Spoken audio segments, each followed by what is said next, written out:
I 2025, der kan du igen rejse til Malta med Kulturs. Det er en tur, som vi ikke har på programmet hvert år på grund af antal deltagere, så hvis du har lyst til at opleve krigshistorien på Malta, så er det i år, du skal slå til. Vi rejser fra onsdag den 4. juni til lørdag den 7. juni, lige 4 hurtige dage på Malta, og det er en mega god tur, og det er mig, der rejseleder på turen.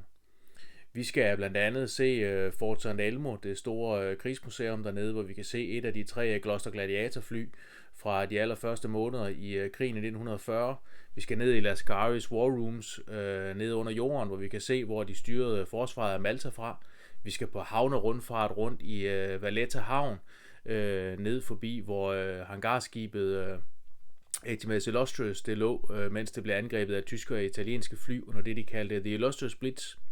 Vi skal på bustur ud på Malta, ud til Takali flyvepladsen, hvor vi skal se et andet gladiatorfly, der vil blive restaureret, og en Hurricane og en Spitfire, der har kæmpet ned på Malta, der er fundet på havbunden.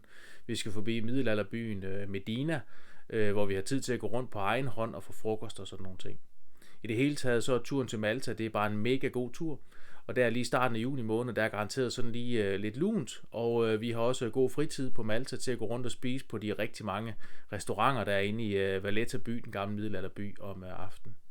Så Malta, det er en rigtig god tur, som vi endelig har på programmet igen her i 2025, og jeg håber, at du vil med. Se nærmere på hjemmesiden og meld dig til, og så ses vi på turen. Hej.